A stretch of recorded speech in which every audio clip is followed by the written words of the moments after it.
Pour effectuer le test d'adéquation au modèle normal avec la loi du Qui-2, on doit d'abord calculer les fréquences théoriques associées à chacune des classes de nos fréquences observées.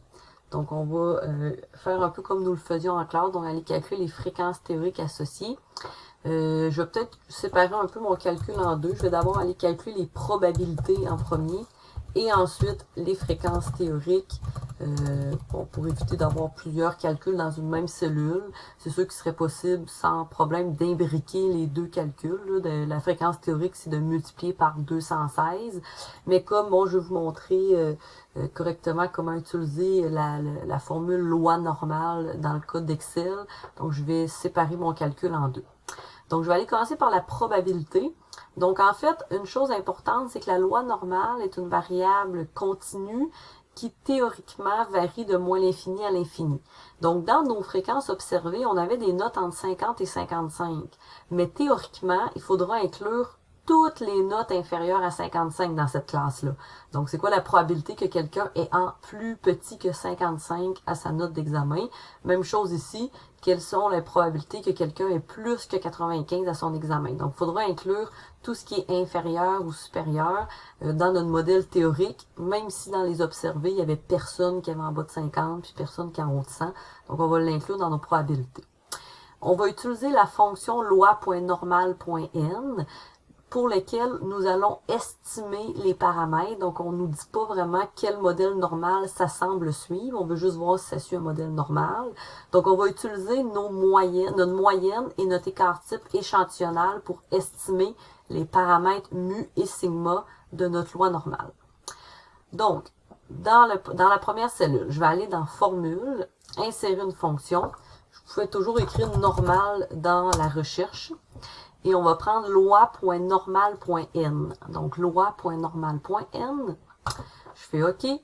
Donc, ici, la fonction Excel nous donne toujours la distribution cumulative. Donc, toujours la distribution inférieure ou égale à une valeur donnée.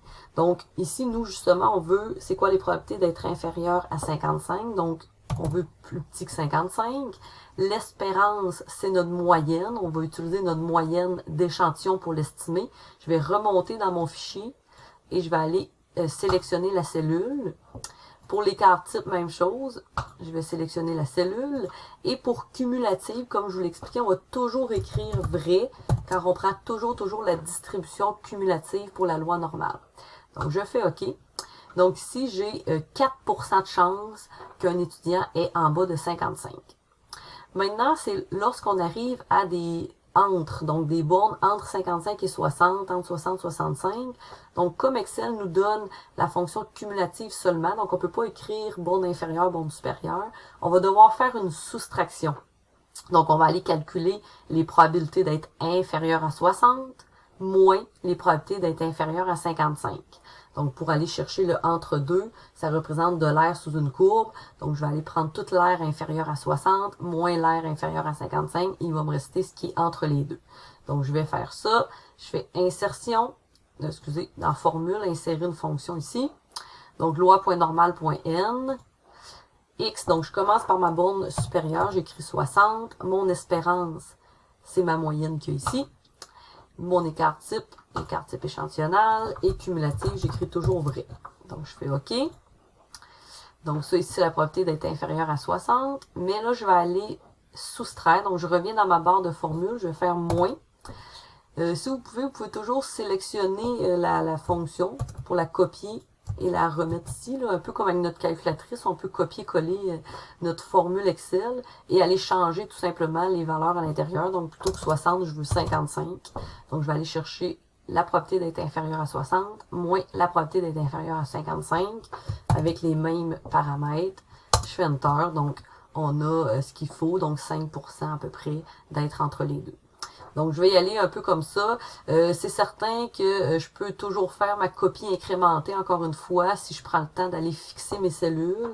Cette fois-ci, je vais quand même prendre le temps d'aller changer mes valeurs de X, là, parce que les valeurs vont changer à toutes les fois. Donc, je vais aller fixer mes cellules E6, E12. Là, ma moyenne et mon écart type va toujours être la même. Donc, je vais aller juste faire ma copie incrémentée. Et bon, je vais prendre le temps d'aller changer mes valeurs. Donc, si je reviens ici pour 60, 65, donc la borne supérieure, c'est 65, moins 60. Donc, ma probabilité est ici. Ici, c'est entre 70 et 65. 70, 65. Ensuite, 75, 70. Je continue comme ça avec 80, 75, 85, 80, 90, 85, 95, 90, et le dernier 100 à 95. Donc, voici les probabilités, donc les chances d'être entre les bornes qui sont données. Et bon, pas oublier, là, comme je vous l'ai dit un peu en début de vidéo, celle-là, on va devoir la changer tout simplement. Donc, j'ai pas pensé, je l'ai copié une fois de trop, là. Mais celle-là ici doit représenter tout ce qui est supérieur à 95. Donc, c'est pas vrai que je vais aller chercher 100 moins 95.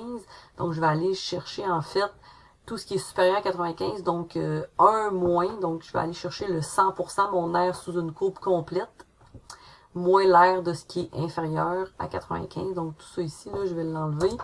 En fait, ça va être 1 moins loi point normal à 95 pour aller chercher la probabilité. Donc, faites attention pour la dernière ligne. Il me faut tout ce qui est supérieur à 95. Pour les fréquences théoriques, donc je vais aller chercher tout simplement la probabilité multipliée par 216. Je vais aller fixer mon 216 avec F4 et je vais aller faire la copie incrémentée tout le long. Donc, si je regarde mes fréquences théoriques, je semble être correct. Toutes mes fréquences sont supérieures à 5, donc tant mieux. J'ai pas besoin de faire de fusion ici. Donc, j'ai mon nouveau tableau de fréquences théoriques. Donc, je vais aller centrer tout ça. Donc, on ne demande pas de respecter les normes, là. On va juste aller présenter les fréquences théoriques. Donc, j'ai mes fréquences observées ici, mes fréquences théoriques. On peut aller faire la somme. On va aller additionner tout ça, voir si ça donne pas mal autour de 216. Oui. Donc, comme on est avec Excel et qu'on garde toutes les décimales, donc on ne semble pas savoir tromper, on a notre total de 216. Donc, comme on a nos fréquences observées, nos fréquences théoriques, on est prêt pour aller faire le test d'adéquation du chi carré, de la même façon dont on le fait avec le test d'indépendance, donc avec la formule chi-sq, donc CHISQ.test.